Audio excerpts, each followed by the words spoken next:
Selamat pagi dan salam sejahtera bagi kita semua. Perkenalkan, saya Jessica Pascali Sakorin dari Kedokteran 2018 dengan NIM 18100102024. Jadi kali ini saya akan mempresentasikan praktikum pewarnaan bakteri. Jadi untuk praktikum pewarnaan bakteri ini saya akan membahas yang pertama adalah pewarnaan gram, pewarnaan bakteri tan asam, pewarnaan sederhana, dan pewarnaan Neisser.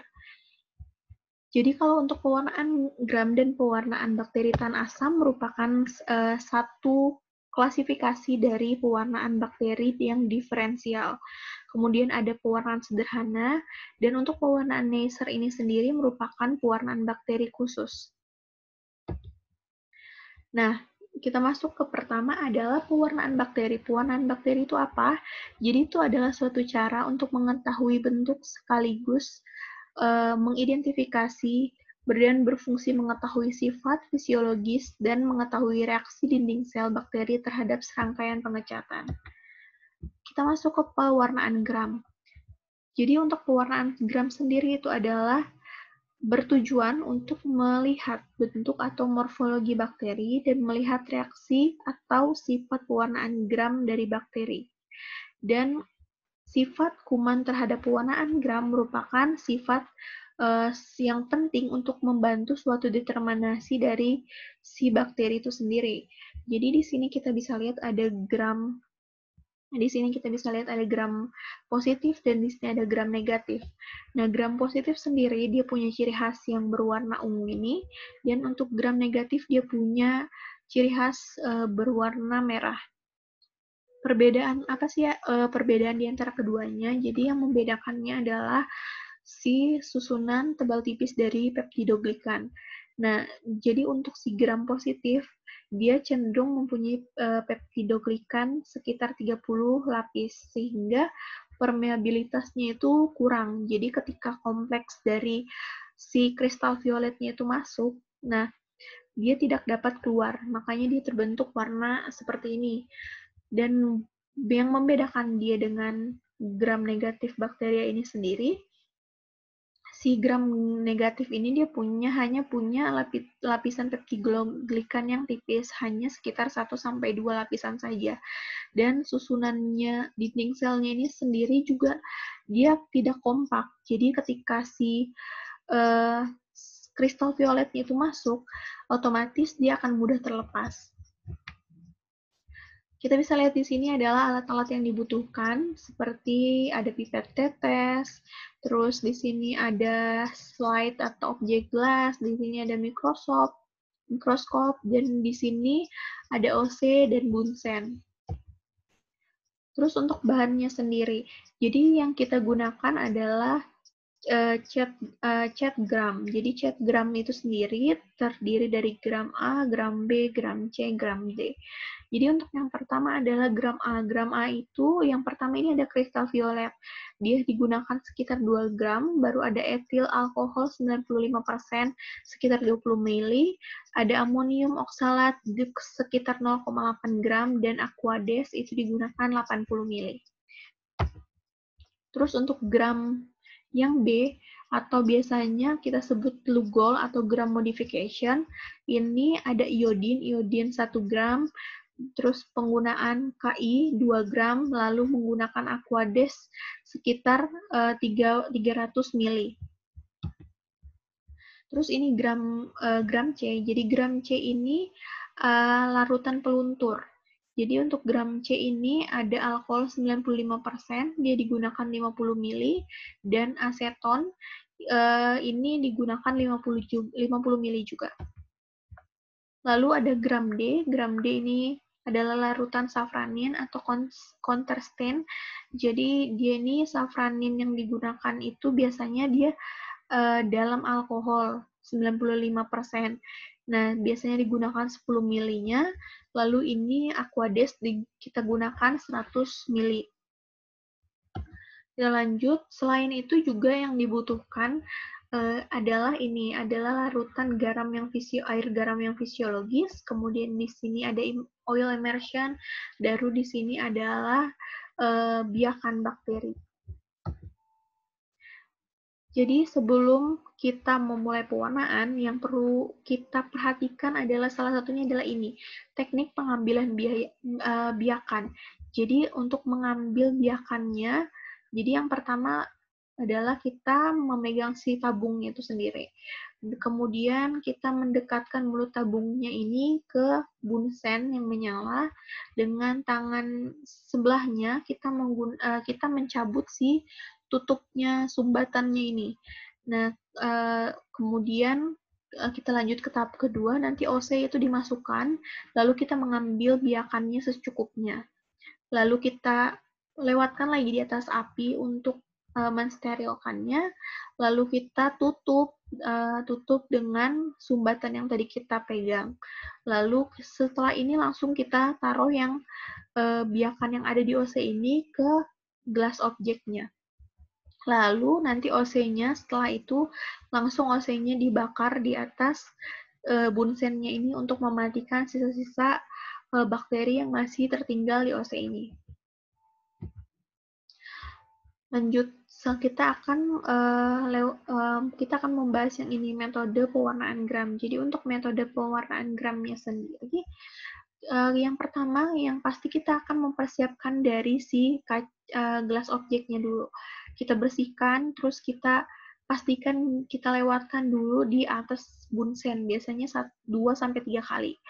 Lalu nanti ini kita bakalan beri tanda, kita kasih label A maupun label B di kacanya itu biasanya, nanti dengan spidol.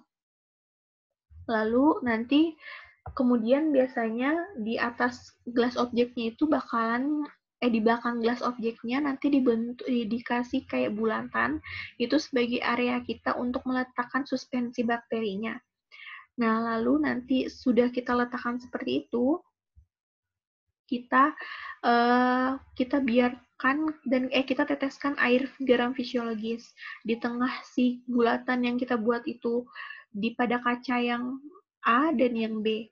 Jadi nanti setelah itu nanti kita ambil si OC-nya yang tadi kita yang letakkan di tempat elips tadi, di tempat bulatan tadi yang ada garam fisiologisnya di kedua tempat, di kaca A dan di kaca B. Nah lalu nanti kita buat kayak sediaan tipis di atas kacanya, kita ratakan. Lalu nanti kita keringkan di suhu ruangan. Baru nanti kita kembali lagi, kita fiksasi, kita lewatkan lagi di atas bunsen. Lalu kita masuk ke metode pewarnaannya. Nanti kita akan letakkan si gelas objeknya itu di rak preparatnya. Lalu nanti kita kasih si larutan ini, kristal violet. Kita biarkan 1-2 menit. Lalu nanti kita buang zat warnanya, lalu kita bilas dengan air. Setelah itu, nanti kita tetesin lagi si seluruh preparatnya itu dengan lugol. Kita biarkan 30 detik. Nah, buang larutan lugolnya itu, nanti kita bilas dengan air mengalir. Jadi ini dibuang dulu, kita bilas sama air mengalir. Lalu nanti kita setelah dia bersih semuanya, kita kasih lagi alkohol. Jadi dia kayak melunturkan sisa-sisanya. Baru setelah dia diberi alkohol, lanjut dia dibilas dengan si air mengalir. Tapi usahakan bilasnya itu di ujung-ujung sebelah sini, karena jangan sampai merusak si sediaan yang ada yang akan kita amatin tersebut. Terus kita tetesin lagi si safranin. Yang selanjutnya kita tetes safranin. Safranin ini kita biarkan selama 2 menit. Baru nanti kita buang lagi, baru kita cuci dengan air yang mengalir. Lalu nanti setelah ini kita keringkan preparatnya, mungkin kita taruh di raknya itu dalam posisi tegak seperti ini supaya airnya mengalir ke bawah. Lalu kita setelah kering kita bisa amatin dia di bawah mikroskop dengan perbesaran bisa 400 sampai 1000 kali. Lanjut untuk pelaporan hasilnya. Bagaimana sih pelaporan hasil yang kita amatin? Jadi kita lihat aja dari sini, kalau ada hasil yang kita dapat berwarna biru, berarti dia kemungkinan adalah gram positif. Atau juga dia bisa juga sel jamur. Kalau dia gram negatif, berarti dia berwarna merah. Sel epitel dia berwarna merah, pusel kalau kita temukan dia juga berwarna merah. Dan untuk laporan hasil pengecatannya itu sendiri, jadi apa yang harus kita tentukan? Yang pertama adalah jumlah bakterinya sendiri. Gimana sih jumlah bakterinya, banyak, sedikit, atau sangat sedikit? Terus kita lihat lagi hasil kedua, yang itu pewarnaannya. Dia termasuk apa? Gram positif kah, gram negatif? Terus kita lihat morfologi bakterinya. Apakah dia Diplococcus, Streptococcus, atau Coccobacilli. Dan juga kita perhatikan ada tidak pusel. Jika ditemukan laporkan jumlahnya. Dan terakhir kita lihat juga ada tidak sel jamur dan sel epitelnya. Ya, kita lanjut ke pewarnaan tahan asam. Jadi, Zell-Nelson. Jadi, untuk pewarnaan tahan asam itu sendiri, tujuannya adalah untuk melihat sifat dari tahan asam dari bakteri. Jadi, kegunaan pewarnaan tahan asam adalah untuk melihat dan mengamati bentuk sel-sel bakteri yang tahan pewarnaan asam. Dengan pewarnaan ini, dia biasanya akan berwarna merah, dan sedangkan bakteri yang lain dia akan berwarna biru. Nah, sifat tahan asam itu biasanya disebabkan karena adanya asam mikolat yang terikat di dinding sel. Nah, dinding sel bakteri tahan asam itu biasanya nanti dia bakalan terdiri dari peptidoglikan, arabinoglakan, dan lipid. Dan biasanya 50% dari lipid itu dia berupa adalah asam mikolat. Nah, jadi yang alatnya juga tidak jauh beda yang kita gunakan. Yang pasti kita harus gunakan masker, ada slide objek glass, di sini ada OC, ada bunsen, ada mikroskop. Terus untuk bahannya itu kita akan menggunakan cat rangkaian cat dari Zell-Nelson. Dia terdiri dari Zell-Nelson A. Jadi Zell-Nelson A itu dia berisi ada alkohol fuchsin. Alkohol fuchsin itu dia sekitar 10 mili, dan untuk fenolnya 5% itu sekitar 90 mili. Dan Zell-Nelson B, untuk Zell-Nelson B itu dia terdiri dari HCl 37%, itu biasanya digunakan 3 mili, dan alkohol 95% itu digunakan 97 mili. Kemudian untuk Zell-Nelson C. Zell-Nelson C itu kita menggunakan methylene blue. Jadi methylene blue itu harusnya ini yang bubuk, yang powder itu sekitar 0,1 gram, dan ini Aquades kita gunakan 100 ml. Kita masuk ke metode pewarnaan Zell-Nelson. Jadi yang pasti kita perhatikan adalah pertama adalah penggunaan masker yang terlebih dahulu. Kita pakai masker, terus kita ambil kacanya, ambil kaca objek gelasnya. Di objek gelasnya itu kita pastikan kita lewatkan dulu, kita bersihkan dulu dengan melewatkannya di atas bunsen. Dan baru habis itu kita teteskan air garam fisiologis di tengah kaca. Jadi hampir sama pembuatannya dengan si pengecatan garam tadi. Baru habis itu nanti kita pastikan preparatnya itu dia tipis dan rata. Baru kita keringkan dia preparatnya itu di suhu kamar, dan difiksasi lagi di bunsen. Kita lewatkan di atas bunsen 2-3 kali seperti itu. Lalu kita letakkan nih dia seperti ini di raknya. Jadi nanti setelah kita letakkan di rak ini, kita bakalan kasih dia carbol fusion. Jadi carbol fusionnya ini pokoknya dia sampai menutupin seluruh dari kaca objeknya itu. Selanjutnya nanti kita lewatkan setelah dia di carbol fusion ini, nanti kita lewatkan di bawahnya itu adalah bunsen. Nah, bunsennya itu kita lewatkan di bawahnya ini, tapi uh, tidak sampai mendidih. Jadi dia mengeluarkan asap tapi tidak sampai mendidih.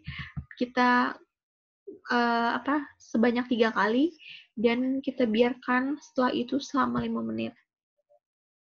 Setelah itu nanti kita buang si zat warnanya tadi, dan nanti kita bilas sama air mengalir. Kita bilas dengan air mengalir. Lalu kita masuk ke step yang selanjutnya, kita nanti lunturkan si zat warna yang tersisa itu dengan menggunakan alkohol asam sampai warnanya itu sudah warna dari si pewarnanya itu hilang semua.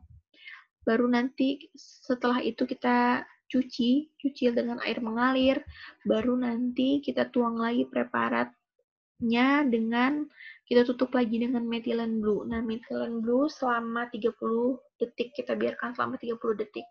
Nanti setelah itu baru nanti kita cuci lagi dengan air mengalir, nanti kita keringkan dalam posisi seperti ini, nanti dia di raknya, dan kita amatin di bawah mikroskop. Jadi seperti itu. Kita lanjut ke hasil laporannya. Jadi yang nanti bisa didapat itu mungkin bentuknya akan seperti ini. Apabila dia yang biakannya adalah M. tuberculosis. Jadi kalau yang tadi digunakan adalah M. tuberculosis, Mycobacterium tuberculosis, biasanya dia punya ciri khas adalah batangnya merah, nanti halus, agak melengkung, tersendiri atau berpasangan atau berkelompok. Jadi kalau dilihat secara mikroskopis dia bisa berpasangan dan berkelompok. Dan nanti sel lain itu dia berwarna biru. Nanti di sini juga skala IUAT itu International Union Against Tuberculosis. Jadi dia ada di sini kayak tidak ada ditemukan BTA per 100 lapangan pandang dia negatif. 1-9 dari 100 lapangan pandang dia meragukan. Ditemukan 10-99 BTA per 100 lapangan pandang dia positif 1. 1-10 BTA per 1 lapangan pandang dia positif 2. Dan lebih dari 10 BTA per 1 lapangan pandang dia positif 3. Terus kita lanjut ke pewarnaan sederhana. Jadi untuk pewarnaan sederhana itu sendiri merupakan suatu pewarnaan dia menggunakan hanya satu macam zat warna. Misalnya dia menggunakan hanya methylene blue aja atau dia air fusion aja. Kayak gitu. Jadi tujuannya hanya untuk melihat bentuk selnya. Nah, pewarnaan sederhana dia itu merupakan pewarnaan yang paling umum digunakan. Jadi berbagai macam tipe morfologi bakteri. Jadi kayak kokus, basil, dan sebagainya, itu dia dapat dibedakan dengan menggunakan si pewarnaan sederhana ini. Nah, nanti pewarnaan sederhana itu adalah dia mewarnai sel-sel bakteri. Hanya digunakan,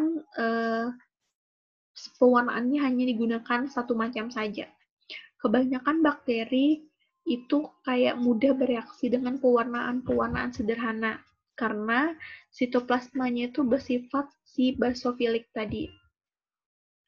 Nah, jadi sedangkan kalau zat-zat warna yang digunakan untuk pewarnaan sederhana ini umumnya dia alkalin. Jadi zat warna yang dipakai itu hanya terdiri dari satu zat saja yang dilarutkan dalam pelarut.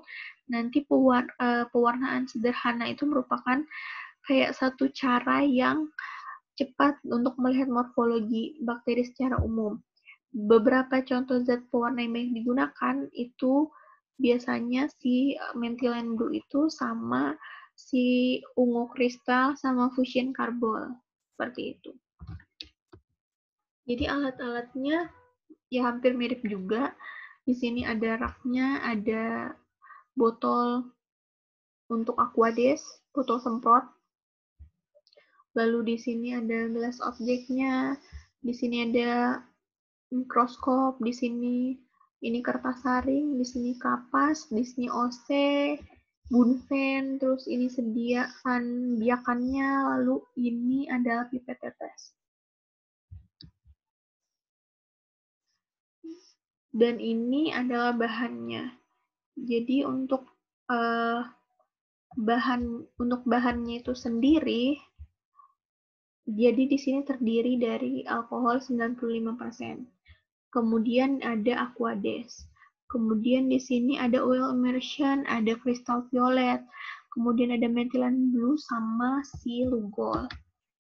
Jadi untuk metode pewarnaannya itu sendiri, jadi kayak cukup simpel karena dia menggunakan satu jenis pewarna saja. Jadi hasil dari kita akan taruh si sediaannya itu, kita ditaruh di slide di objek gelasnya itu seperti ini, tiap bagian, kemudian kita fiksasi di atas bunsen, kita lewatkan 2-3 kali, kemudian kita celupkan ke dalam H2SO4 itu 1-3 detik.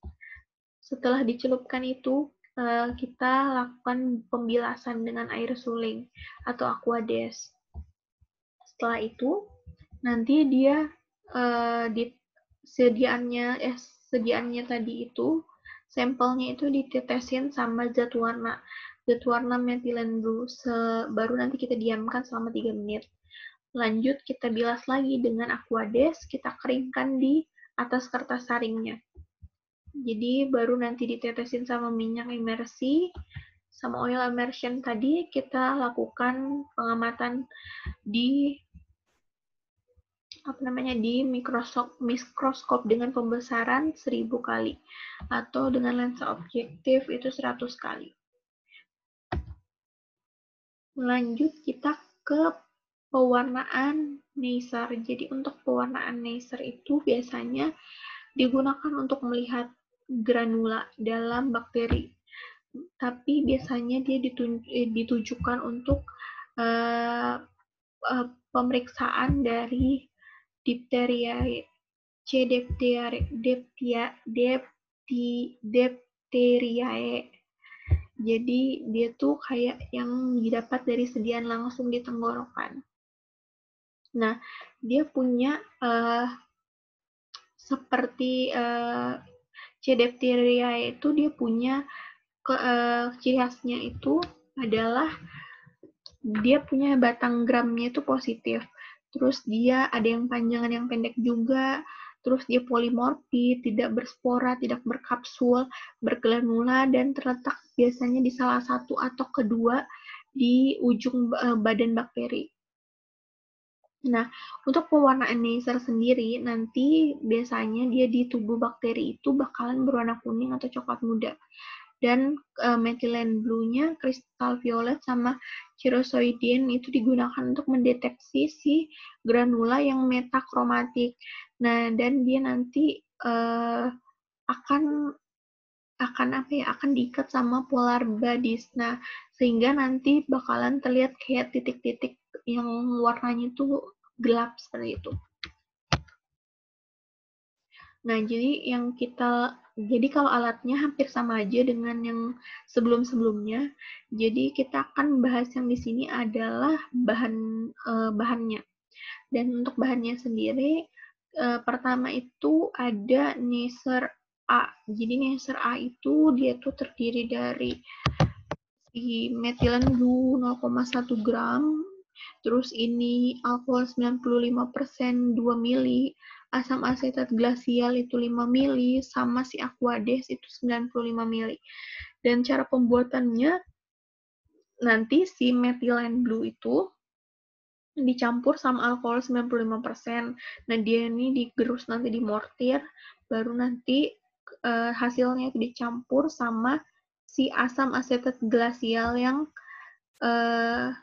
nanti dengan Aquades. Nanti kita tuangkan sedikit-sedikit ke dalam mortir sambil diaduk sampai pokoknya tercampur sempurna, disimpan dalam 24 jam, baru habis itu nanti disaring. Kita lanjut ke Neisser B. Kalau Neisser B ini dia jadi Neisser B itu terdiri dari si alkohol 95% ini, terus ada gentian violet, kemudian ada Aquades H2O. Nah, cara membuatnya itu adalah ya udah berarti campur aja genta violetnya ini, nanti dicampur sama alkohol 95% sebanyak 10 ml, baru dicampur lagi aquades 300 ml. Dan untuk Neisser C, cara Neisser C itu terdiri dari ini, Criosoidin sama si aquades, tapi aquadesnya itu aquades yang sudah dipanaskan. Nah, cara membuatnya adalah campur aja. Jadi campuran dari ini sebanyak 2 gram dengan aquades yang sudah dipanaskan itu sebanyak 300 ml. Nanti hasilnya baru disaring. Kita lanjut ke pewarnaan, metode pewarnaan Neisser. Jadi metode pewarnaan Neisser itu langsung aja nanti kita campur 2 ml Neisser A dicampur sama 1 ml Neisser B sebelum dia membuat hapusan. Nanti kita ambil spesimennya dari usap swab tenggorokannya, kemudian kita taruh merata di gelas objeknya yang secara melingkar 1 sampai 1,5 diameternya, baru nanti kita keringkan. Kita lewatkan lagi di atas secara cepat di atas si bunsen. Nanti kita teteskan Neisser A dan B-nya itu campuran Neisser A dan B-nya itu kita biarkan selama 20 detik, baru kita bilas dengan aquades. Lanjut nanti kita teteskan lagi si Neisser C di hapusannya selama beberapa detik seperti itu.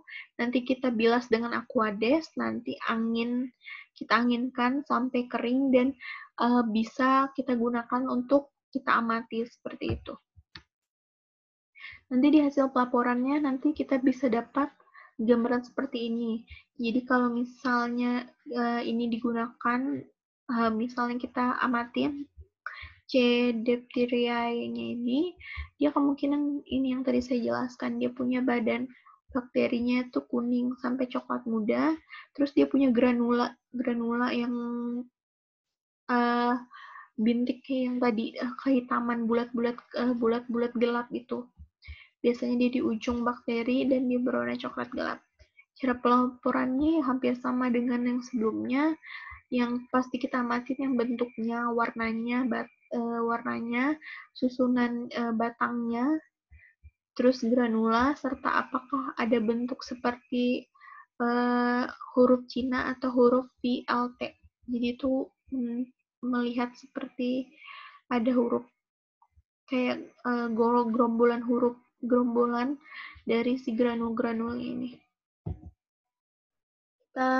Jadi ini tambahannya, jadi karena kalau pewarnaan negatif ini juga ada klasifikasinya tersendiri. Jadi pewarnaan negatif itu sendiri sih nanti dia kalau kita amatin dia seperti ini. Jadi pewarnaan negatif itu adalah mempelajari tujuannya adalah untuk mempelajari penggunaan prosedur pewarnaan negatif untuk mengamati morfologi organisme yang sangat sukar diwarnai bakteri. Jadi bakteri yang tidak diwarnai. Jadi bakterinya itu sebenarnya nggak diwarnai, tapi yang diwarnai itu sebenarnya adalah si latar belakangnya itu sendiri. Nah, yang biasanya dia itu ditunjukkan untuk si bakteri yang sulit banget diwarnain. Contohnya kayak si Spirocheta. Nah, dan juga cara pewarnaannya juga cukup mudah. Kita buat aja sediaan hapusannya, kemudian kita langsung aja taruh, teteskan emersi, baru nanti kita langsung lihat di mikroskop. Terus juga untuk pewarnaan negatif ini, seperti yang saya jelaskan tadi, metode ini itu bukan untuk mewarnai bakterinya, tetapi dia untuk mewarnai latar belakangnya. Dan menjadi kayak apa ya, latar belakangnya tuh jadi bentuknya kayak hitam gelap. Nah, pada pewarnaan ini tuh mikroorganismenya tuh kelihatan kayak seolah-olah dia nih kayak bentuknya tuh kayak transparan kan, kayak tembus pandang.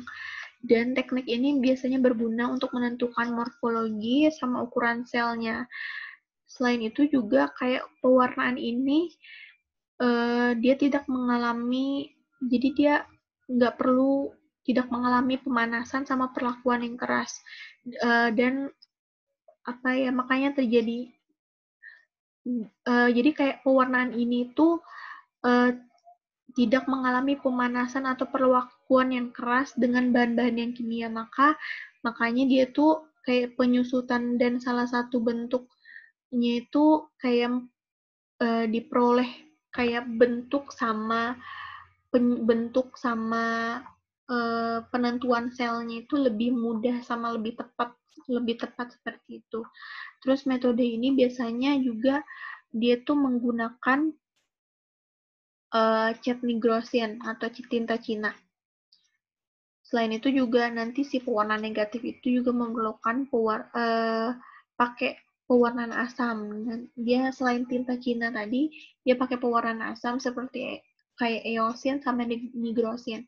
Nah, nanti pewarnaan asam ini dia kayak memiliki negatif charge yang homogen kan, dia yang kromogen dan tidak akan, jadi nanti dia nggak bisa kayak nembus dan melakukan kayak penetrasi ke selnya. Jadi negatif charge-nya itu cuma hanya di permukaannya saja, jadi kayak lebih aman gitu kan. Oleh karena itu selnya nanti kayak tidak mudah kayak berubah, tidak mudah berubah, tidak, nanti selnya itu tidak berwarna, sama dia tuh kayak mudah dilihat dengan latar belakangnya yang tadi yang hitam itu sendiri. Jadi terima kasih atas perhatiannya, semoga bermanfaat. Kurang lebihnya saya mohon maaf. Selamat pagi dan terima kasih.